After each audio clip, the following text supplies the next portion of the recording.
Avebury lies at the centre of one of the greatest surviving concentrations of Neolithic and Bronze Age monuments in Western Europe. It is a landscape of excess in terms of monuments: longer, higher, larger, and more numerous.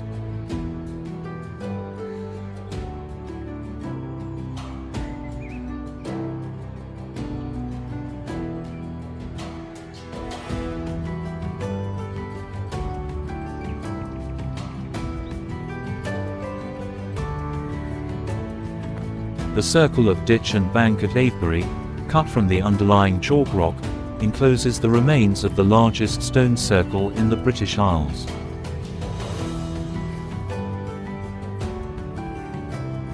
The largest prehistoric mound in Europe, Silbury Hill, stands less than a mile to the south, overlooked by one of the longest burial mounds in Britain, West Kennet Long Barrow. The scale of Avebury is a surprise: just over 3/4 of a mile around its bank, about 340 meters across the interior, the visible ditch 20 meters across and 3 to 4 meters deep, enclosing around 11 hectares or 28 acres. It is impressive now, but its physical presence today is a blunted and mellow version of what it would have been when newly built. Within the encircled bank and ditch, the great outer circle of Avebury once held around 100 standing stones, and was the largest stone circle in the British Isles. Arranged north and south inside it, stood 2 inner circles of large stones, with probably around 30 stones in each. Within those in turn stood more stones. In the southern circle there were a rectangular or trapezoid setting of small chest-high stones, of which a line now remains, and a tall pillar of sarsen, known as the obelisk, which was broken up in the 18th century, and is now marked by a large pyramid-shaped concrete marker.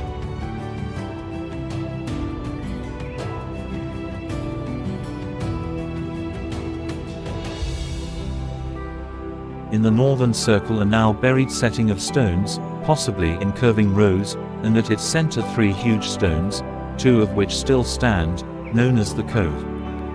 It is so large that part of the modern village lies inside the great outer circle.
I decided to sit quietly on the grass, using this stone for shade, and do a watercolor painting of what I could see.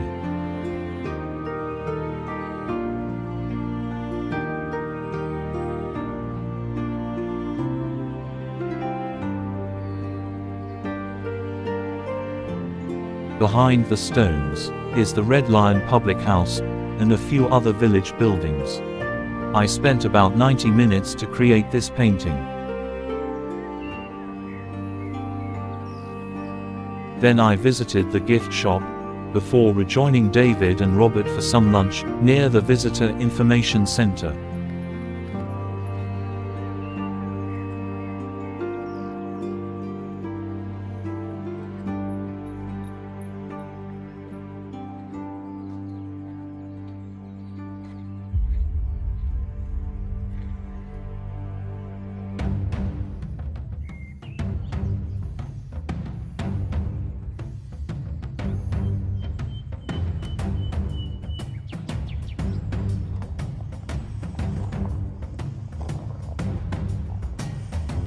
After lunch, we walked in an easterly direction, through the northern section of the Avebury Monument.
We had to cross over the road that goes from Avebury village to Swindon.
We left Avebury, walking easterly along Hare Path or Green Street.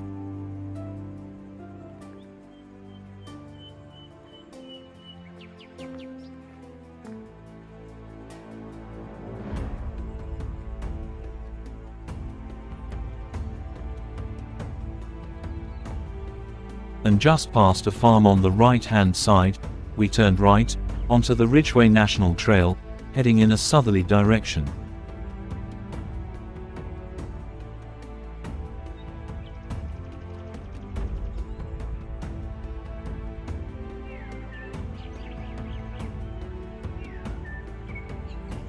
During our week's holiday here, we've had the most glorious weather.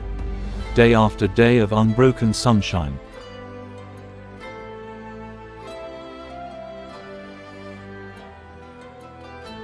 With temperatures of between the mid to high 20s. And the one thing we noticed, is that when walking, there wasn't an abundance of trees, or places for a shaded break.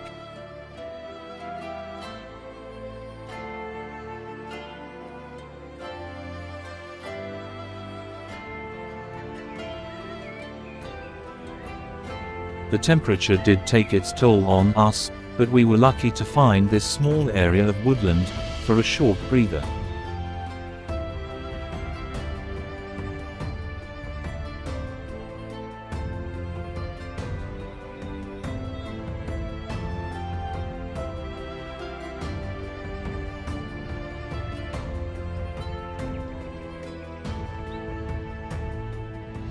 We crossed over the A4 road, accidentally missing the sanctuary. I think we were all feeling the heat, and continued south, turning right, just before the little village of East Kennet. We followed the footpath near the River Kennet in a westerly direction towards West Kennet Long Barrow.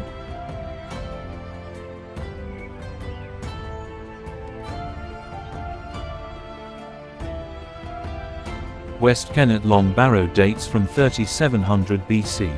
The people of early Neolithic Avebury may not have gone as far in large-scale construction projects as their successors did 1,000 years later, but they certainly left their mark on the landscape. In a few hundred years in the earlier part of the Neolithic period, the people of the Avebury area constructed around 14 long burial mounds within a radius of 3 miles from Avebury village. There are even more, if Avebury area is considered to extend towards Marlborough, Devizes and Cairn. West Kennet Long Barrow has been excavated on 2 occasions, in 1859, and in 1955–56. These excavations revealed 5 chambers within the barrow, linked by a corridor, all in the eastern 12 meters of the mound. Human remains were found in all 5 chambers. Most of these date from the first use of the mound for burial, but some have proved to be several hundred years later in date.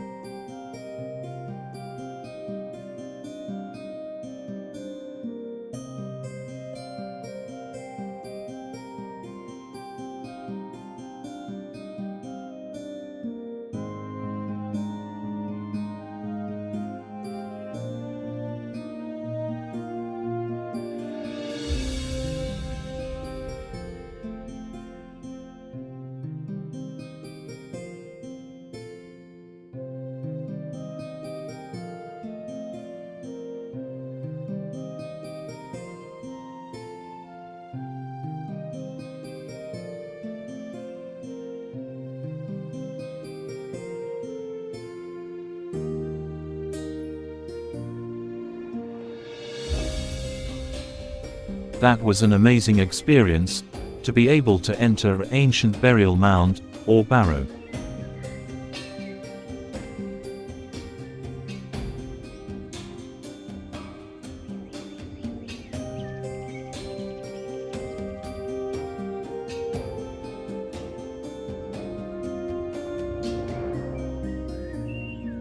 Now we've got a fairly short leg of the walk to Silbury Hill. We cross over the River Kennet and the A4 road.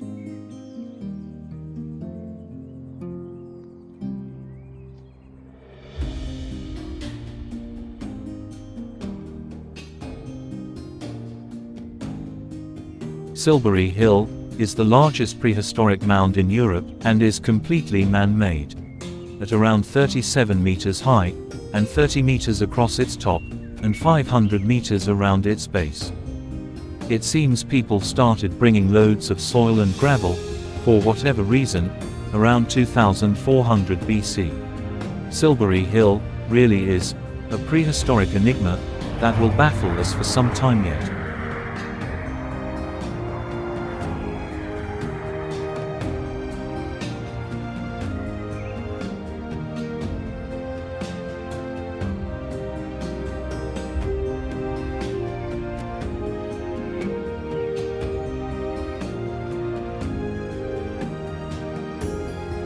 And now, after a sweltering day's walk, it's only a mile or so back to the car park in Avebury, and then the drive back to Andover.